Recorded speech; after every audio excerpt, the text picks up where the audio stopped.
Vardges Sureniants, a key figure in Armenian art who lived from 1860 to 1921.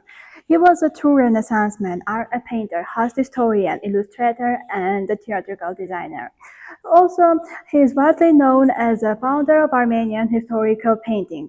To understand significance, we can look at his 1899 masterpiece, Shamiram near the body of Ara the Beautiful.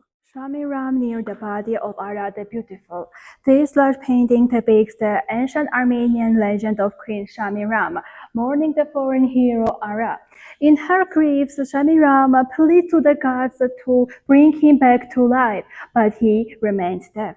First, we can see academic realism in anatomically accurate figures, the rich texture of the fabric, and the carefully constructed space. Second, there is a deep historism. I like this work because he is able to create a deep atmosphere and tell a part of the story by background. Look closely at the objects Sureniat included, the rich pattern carpet, the specific design of the vessel, the details of her headdresses and jewelry.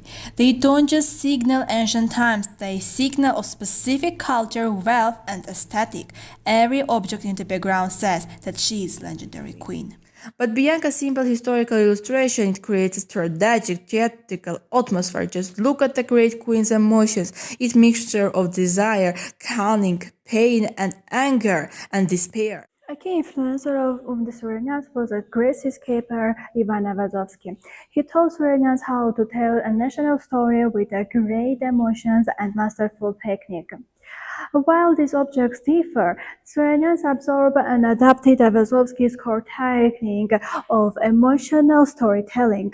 Ayvazovsky set his drama on the stage of the sea, Surenian stage on the sea of the historical interior or landscape. The force focus on the light to create a mood, highlight emotions, and guide viewers' eyes.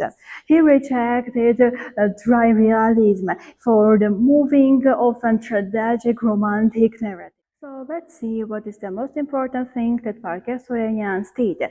As a founder of Armenian historical painting, he moved Armenian art to portraits and landscapes toward emotional scene, inspired further masters like Vardges Surenians.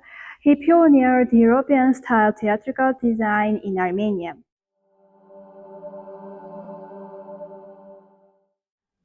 Time can speak through color and shadow, and today I'm stepping between different moments in Armenian art. Behind me is the world of Vardges Sureniants, one of the key figures of Armenian art and historical painting in the late 19th and early 20th centuries. This is Salome. Sureniants often use dramatic theatrical compositions, and here he shows that very clearly. The tension in her pose, the careful turn of her head, and the contrast between light and dark create a very deliberate emotional effect. Surenians was influenced by European academic paintings, and you can see that in the precise anatomy, the detailed costume, and the almost stage-like setting. At the same time, his ideas also carry themes that are connected to Armenian cultural identity and more questions. In Salome, as we can see the psychological depth that Surenians was known for, as it includes some ideas connected to responsibility, power, and some literary subjects.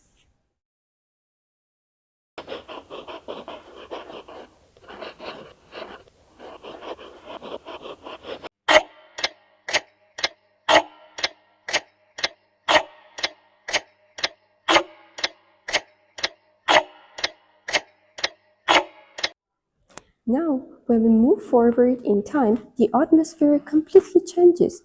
In the early 20th century, Armenian art moved toward modernism, color, and a new kind of expression. Here is Saryan's Armenian landscape.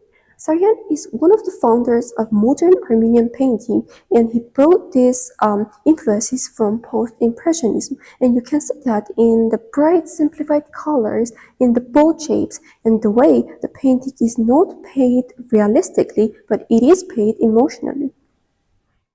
The sunlight seems to spread across the wide, warm tones, and this whole scene has a sense of openness. For Saryan, Armenian landscape was not only a place, but it was for the expression of national identity. Instead of drama, Saryan focused on nature, everyday life, and the optimism of Armenian spirit. Saryan wanted to show that colors could express emotions just as powerfully as narrative scenes. Even though these two artists lived in different periods, they are connected by their dedication to representing Armenian identity. Surenians does it through historical themes, psychological intensity, and Saryan does it through by building a visual language based on colors, shapes, nature, and etc. Together, they show how Armenian art changes over time, how one generation shows identity through intensity and story, while another shows it through landscape and color. Surenians begins the story, Saryan continues it. I'm just a traveler, traveling between their words and seeing what they have to say. Today, I want to talk about an artist who basically shaped the way we see Armenian color and landscape, Vardges Surenian. If you've ever seen a painting of Armenia that feels almost even more brighter and colorful than in real life, there's a high chance that it was inspired by him. So who was Surenian? He was born in 1880s, trained in Moscow, and he quickly became one of the most important painters of his time. Even though he studied abroad, his heart was always in Armenia with Armenian landscapes. He traveled through Middle East, absorbing all of the light and colors and textures, and that quickly inspired him with his art. One of the best examples of his work is the painting called Panel Armenia. It's basically Saryan screaming, "This is my homeland, this is what it feels like to me." The blues, the oranges, everything, it's all portraying what Armenia feels like. Another piece, Flowers of the East, shows the softer side of his style. It's really simple but incredibly expressive. It almost feels like you can feel the smell and sunlight in the room through his choice of colors. As for his artistic style, Saryan is usually linked to post-impressionism and symbolism, but honestly, he created something that sits a little outside labels. His colors are bold, his shapes are simplified, and his paintings often feel like memories or dreams more than literal scenes. He wanted viewers to feel Armenian, not just see it.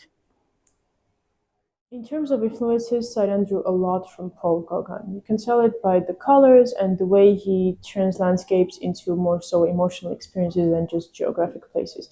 He kind of just turned a real place into poetry. And what did Saryan leave behind? A whole new generation of artists and painters inspired by him and his love of color and landscapes. For example, like Mina Savadisyan, who was his student. Saryan basically allowed Armenian art to be modern but also still deeply connected to its home and roots.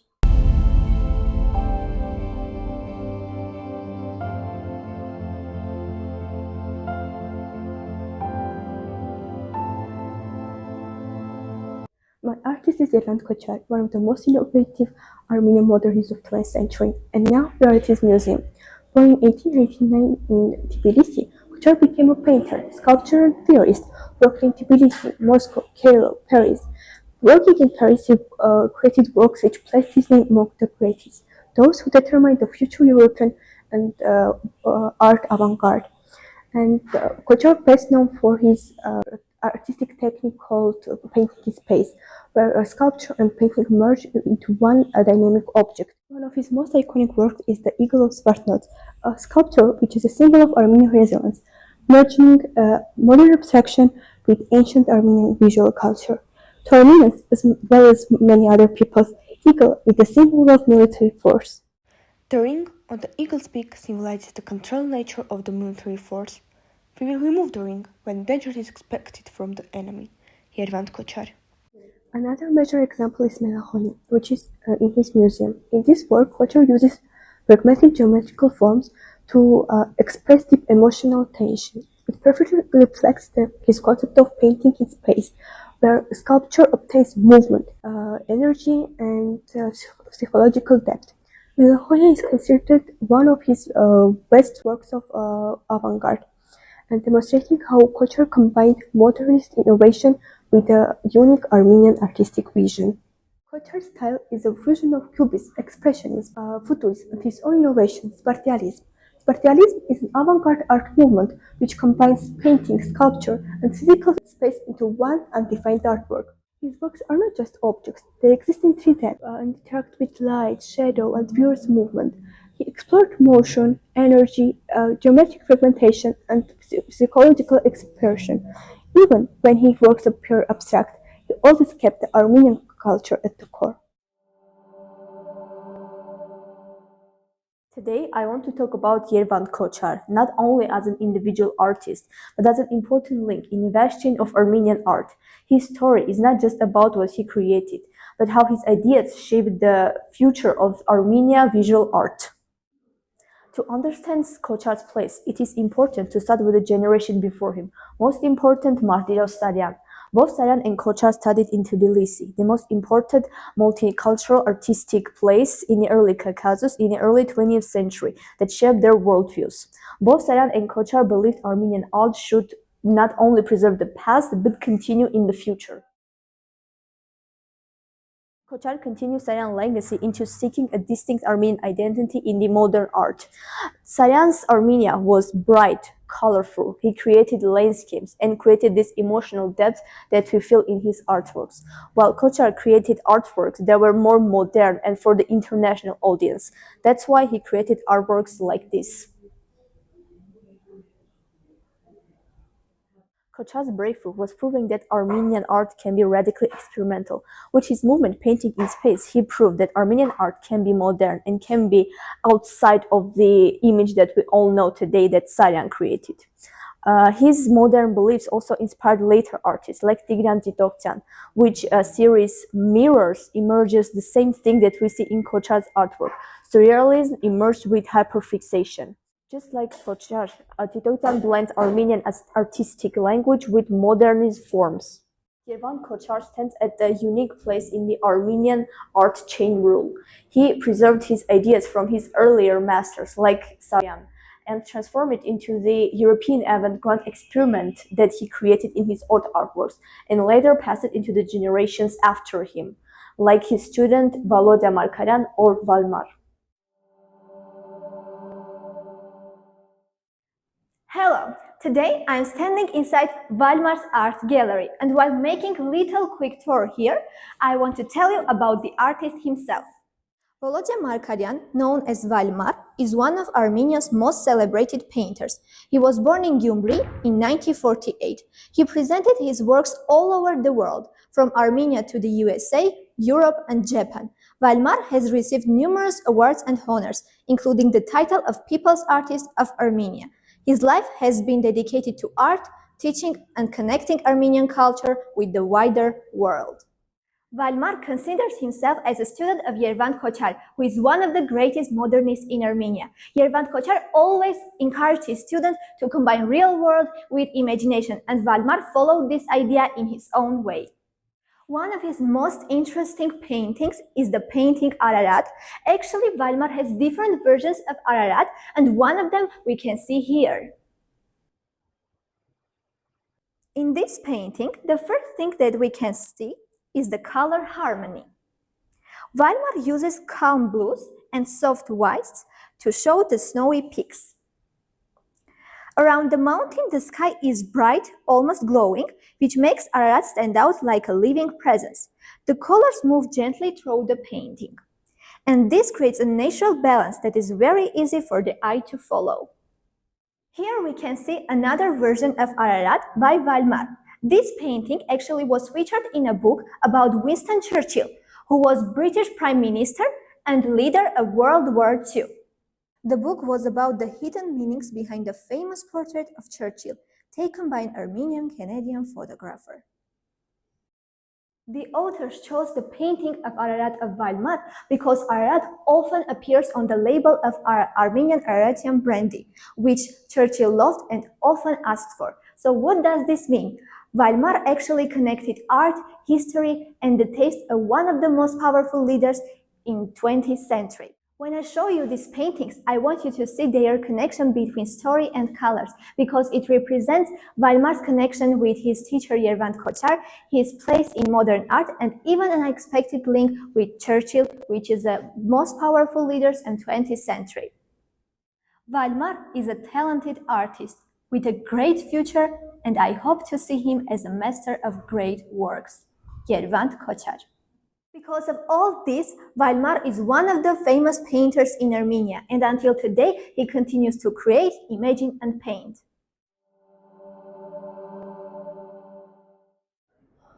After seeing this man's pictures, even Beyoncé wanted to become his model. My artist is Tigran Tsitoghdzyan. Started painting at the age of 5, and already at the age of 10, he had his own huge exhibition showing more than 100 oil paintings. Tigran Tsitoghdzyan started his studies at Yerevan, then got his Masters of Art in Switzerland in 2005, and has moved to New York in 2009. When one looks at his most famous mirror series, they can think it's a magic, it's a camera, it's a Photoshop. But it's never like that. It's his own hand painting. And his main art style is hyperrealism, also mixed with surreal and symbolic imagery. These are some paintings of Tigran Tsitoghdzyan's childhood, where he was given a lot of things to paint, to write, everything. But he always didn't like it, the colors, the features. But finally, he got with oil paints and started to paint with those oil paints and had his own huge exhibition with oil paintings, as I mentioned already.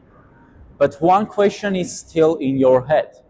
How come Beyoncé asked him to be his model? This all starts from his Millennium series, where he was showing the relationship between a mother and a child.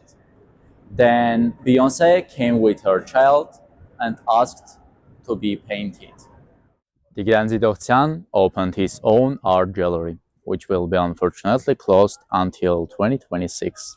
I was there during this summer and had a chance to talk to him. He told me that this was their old summer house, where he was allowed to be alone, to be with his friends, and even do parties.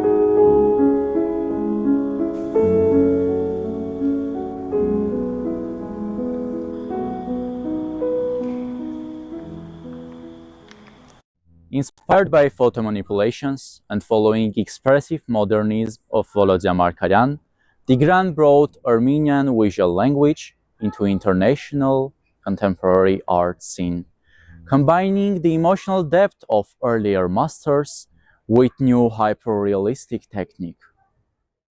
His artworks are even being represented on the main screens of New York.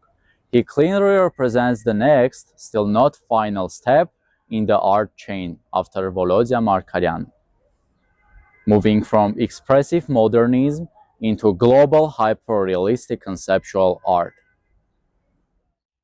Talking about his heritage, at Paris Fashion Week, Armenia Ohanyan presented self-reflection clothes collection inspired by Tigran Tsitoghdzyan. This chain is going forward and never stops. Just some dates are changing, paints are changing, and the eras are always being changed.